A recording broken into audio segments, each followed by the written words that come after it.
வணக்கம். இலங்கை செய்திகளுக்காக நான் ஹரிணி. முதலில் தலைப்புச் செய்திகள். கடந்த பொதுத் தேர்தலில் போட்டியிட்ட நாடாளுமன்ற உறுப்பினர் ராமநாதன் அர்ச்சுனா உட்பட 9 வேட்பாளர்களின் தேர்தல் செலவுகள் குறித்து விசாரணைகள் ஆரம்பம்.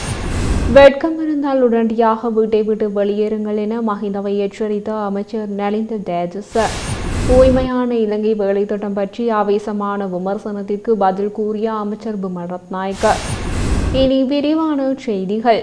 தொழிலாளர் அமைச்சரும் பொருளாதார மேம்பாட்டு பிரதி அமைச்சருமான அனில் ஜெயந்த பெர்னாண்டோ வாகன இறக்குமதிக்கான வரியில்லா அனுமதி பத்திரங்களை ரத்து செய்ய அரசாங்கம் எந்த முடிவும் எடுக்கவில்லை என்று இன்றைய நாடாளுமன்ற அமர்வில் தெரிவித்துள்ளார். இது தொடர்பில் அவர் கூறும்போது, இந்த ஆண்டு வரியில்லாத வாகன உரிமங்கள் மூலம் வாகனங்களை இறக்குமதி செய்வது கட்டுப்படுத்தப்பட்டது மட்டுமே உள்ளதாகவும் உரிமங்கள் ரத்து செய்யப்படவில்லை எனவும் அமைச்சர் சுட்டிக்காட்டியுள்ளார். அத்தோடு வாகன அனுமதி பத்திர சலுகையை ரத்து செய்யும் நிலையில் அரசாங்கம் இல்லை என்றும் அவர் குறிப்பிட்டுள்ளார்.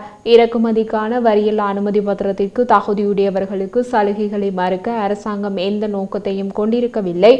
அவர்களுக்கு நியாயமான சம்பளம் அல்லது சலுகைகள் இல்லாததால் சில நேரங்களில் அவர்களுக்கு அனுமதிகள் அல்லது பிற சலுகைகள் மறுக்கப்படுகின்றன. புள்ளி விபரங்களின்படி வருடத்திற்கு வழங்கப்படும் அனுமதிகளின் எண்ணிக்கையை பொறுத்தவரை சுமார் 15,000 முதல் 20,000 வரை காட்டுகின்றன.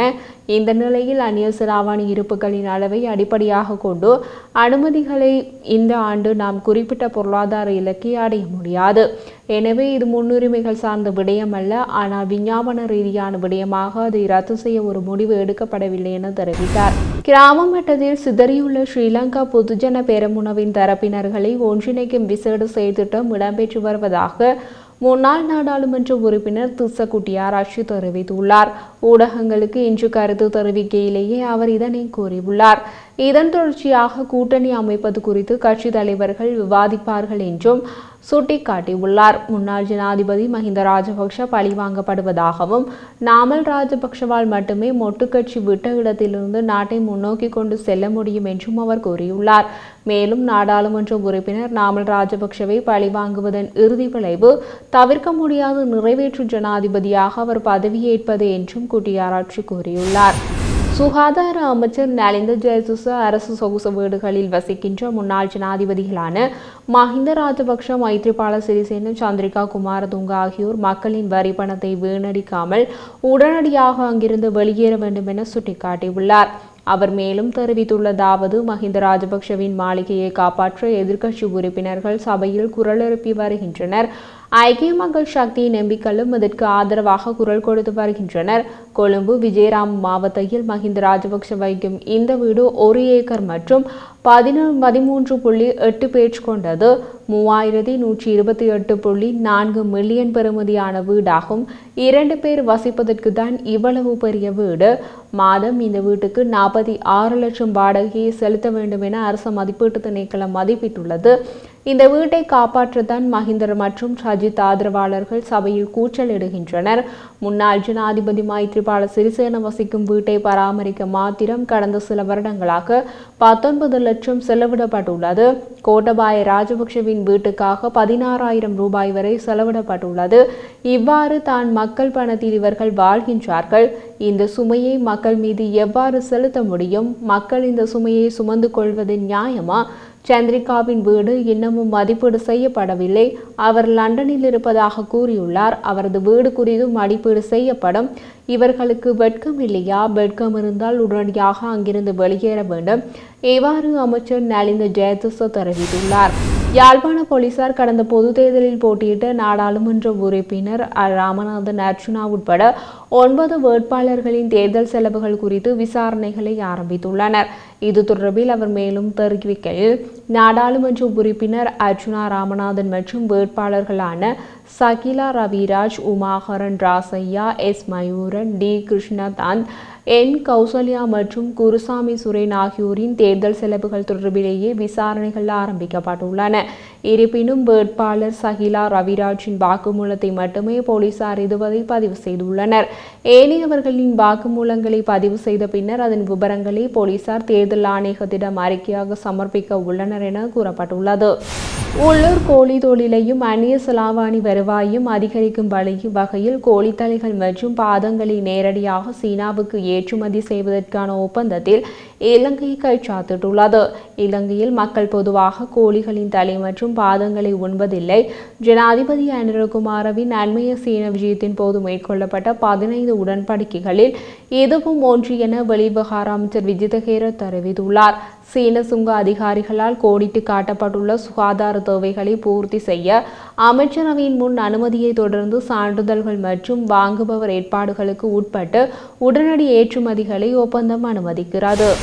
இலங்கை முஸ்லிம் காங்கிரஸ் தலைவர் ரஃபீக் ஹக்கீமை வியாழனன்று விமர்சித்த அமைச்சர் விமல் ரத்நாயக்க அண்மையில் படகு மூலம் இலங்கையை வந்தடைந்த ரோஹிங்யா அகதிகள் குழுவின் வருகையை அரசியலாக்க வேண்டாம் என்று வலியுறுத்தினார். நாடாளுமன்றத்தில் உரையாற்றிய ரத்நாயக்க இலங்கை மற்றும் சர்வதேச சட்டங்களுக்கு அமைவாக அரசாங்கம் மனிதாபிமான முறையில் இந்த விடயத்தை கையாளும் என்றார். அகதிகள் மியன்மாருக்கு நாடு கடத்தப்படுவார்கள் என்ற குற்றச்சாட்டை நிராகரித்த அவர் அப்படியொரு முடிவு எடுக்கப்படவில்லை என்று வலியுறுத்தினார். இந்த மக்கள் கருணையுடன் மற்றும் சட்டத்தின் கட்டமைப்பிற்குள் நடத்தப்படுவதை அரசாங்கம் உறுதி செய்யும். இந்த சூழ்நிலையை அரசியல் லாபத்திற்காக பயன்படுத்த வேண்டாம் என்று எதிர்க்கட்சிகளை நான் கேட்டுக்கொள்கிறேன், ரத்நாயக்க கூறினார். அமைச்சர் ஹக்கீமை நேரடியாக தாக்கிய அமைச்சர் இப்போது இலங்கையில் முஸ்லிம் மக்கள் மத்தியில் பெரும்பான்மை ஆதரவை பெற்றிருப்பது ரஃபீக் ஹக்கீமின் முஸ்லிம் காங்கிரஸ் அல்ல, தேசிய மக்கள் சக்தியே பெரும்பான்மை முஸ்லிம்களால் ஆதரிக்கப்படும் கட்சி.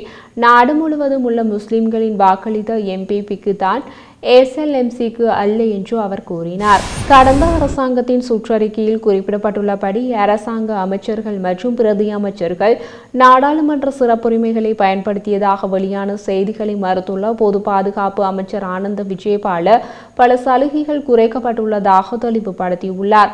கடந்த அரசாங்கத்தில் 3 வாகனங்களுக்கு வழங்கப்பட்ட 2250 லிட்டர் எரிபொருள் கொடுப்பனவு தற்போதைய அரசாங்கத்தினால் 900 லிட்டராக குறைக்கப்பட்டுள்ளதாக இன்று நாடாளுமன்றத்தில் உரையாற்றிய அமைச்சர் விஜயபால தெரிவித்தார்.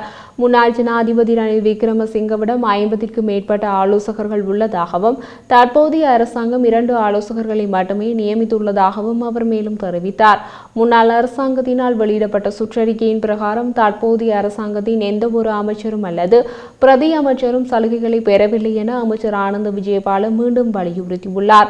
எதிர்க்கட்சி நாடாளுமன்ற உறுப்பினர் DV சானகாவின் கருத்துக்கு பதிலளிக்கும் போதே அவர் இதனை குறிப்பிட்டுள்ளார். தற்போது நிலவி வரும் பாஸ்போர்ட் வழங்கல் நெருக்கடிக்கு பதிலளிக்கும் வகையில் 5 லட்சம் பாஸ்போர்ட்டுகளை விரைவான டெண்டர் செயல்முறை மூலம் வாங்குவதற்கான முடிவை அரசாங்கம் அறிவித்துள்ளது. இன்று நாடாளுமன்றத்தில் எதிர்க்கட்சித் தலைவர் சஜித் பிரேமதாஸ் எழுப்பிய கேள்விக்கு பதிலளிக்கும் போதே பொது பாதுகாப்பு மற்றும் நாடாளுமன்ற அலுவல்கள் அமைச்சர் ஆனந்த விஜயபால இதனை தெரிவித்தார்.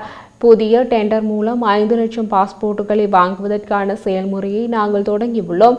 திங்கட்கிழமைக்குள் இது நாளிதழ்களில் வெளியாகி டெண்டர்களை வழங்க வழிவகை செய்யும் என எதிர்பார்க்கிறோம் என அமைச்சர் விஜயபால தெரிவித்துள்ளார். கடவுச்சீட்டு வழங்குவதில் ஏற்பட்டுள்ள காலதாமதம் குறித்து உரையாற்றிய அமைச்சர் தற்போதைய முறைமையின் கீழ் பதிவுச்சீட்டுகளை பெறுவதற்கான காலக்கெடுவை விளக்கினார். இன்று ஜனவரி 23ஆம் தேதி யாரேனும் ஒரு ஆன்லைன் பாஸ்போர்ட் விண்ணப்பத்திற்கு முன்பதிவு செய்தால் வழங்குவதற்கான ஆரம்ப தேதி ஜூன் 27 ஆகும். இது தோராயமாக 5 மாதங்கள் காத்திருக்கும் நேரத்தை பிரதிபலிக்கிறது என்று அவர் குறிப்பிட்டார். எவ்வாறாயினும் அவசர வழக்குகளுக்கு ஒரே நாளில் பாஸ்போர்ட் வழங்குவதற்கான கோரிக்கைகளை மதிப்பீடு செய்து அங்கீகரிக்க குடிவரவு திணைக்களத்திற்கு ஒரு பிரத்யேக குழு நிறுவப்பட்டுள்ளது என்றார். ஐக்கிய தேசிய கட்சிக்கும் ஐக்கிய மக்கள் சக்தி SJPக்கும் இடையிலான முதலாவது சுற்று பேச்சுவார்த்தை வெற்றியடைந்துள்ளதுடன் இரு கட்சிகளும் ஒன்றிணைவதற்கு இணக்கப்பாடு எட்டப்பட்டுள்ளதாக SJP பொதுச் செயலாளர் ரஞ்சித் மெதுமபண்டார தெரிவித்துள்ளார். இது தொடர்பான மேலதிக கலந்துரையாடல்கள் இந்த வாரம் நடைபெறும் என மெதுமபண்டார தெரிவித்துள்ளார். ஐக்கிய தேசிய கட்சியின் பொதுச் செயலாளர் தலத அத்துக்கோரள மற்றும் பிரதி தலைவர் ருவான் விஜயவர்தன பொதுச் செயலாளர் ரஞ்சித் மெதுமபண்டார துசா அத்தநாயக்க கபீர் ஹாசிம் உட்பட SJPயின் பிரதிநிதிகளும் கலந்து கொண்டனர். தூய்மையான இலங்கை வேலை திட்டத்தில் தொடர்பில் நாடாளுமன்றத்தில் இடம்பெற்ற 2 நாள் விவாதத்தின் நிறைவில் அமைச்சர் விமல் ரத்நாயக்க ஆவேசமான பதிலுரையை நிகழ்த்தினார். அமெரிக்காவின் புதிய ஜனாதிபதி டொனால்ட் ட்ரம்ப் தீவிர நடவடிக்கைகள் மற்றும் உலக சுகாதார ஸ்தாபனத்திலிருந்து விலகுவது உள்ளிட்ட கடும் சர்ச்சைக்குரிய நடவடிக்கைகளுக்காக அவரை பாராட்டிய ஐக்கிய மக்கள் சக்தி கட்சியின் தலைவர் அமைச்சர் பிமல் ரத்நாயக்கவின் கடுமையான தாக்குதலுக்கு உள்ளானார்கள். பொது பயன்பாடுகள் ஆணைக்குழுவின் முன்னாள் தலைவர் ஜானக ரத்நாயக்கவினால் முன்வைக்கப்பட்ட மின்சார கட்டணத்தை குறைக்கும் பிரேரணையால் கோபமடைந்த மஹிந்த ராஜபக்ஷ, சமல் ராஜபக்ஷ உள்ளிட்டோர் அவரை அப்பதவியிலிருந்து நீக்கும் தீர்மானங்களை நாடாளுமன்றத்தில் நிறைவேற்றிய விதம் குறித்தும் அவர் தாக்கினார். மத்திய வங்கி பிணைமுறி மோசடியை பாதுகாக்க கோப் குழுவில் அடிக்குறிப்பு போட்ட குழுதான் ராஜபக்ஷக்கள் என்று நேரடியாக தாக்கி பேசினார்.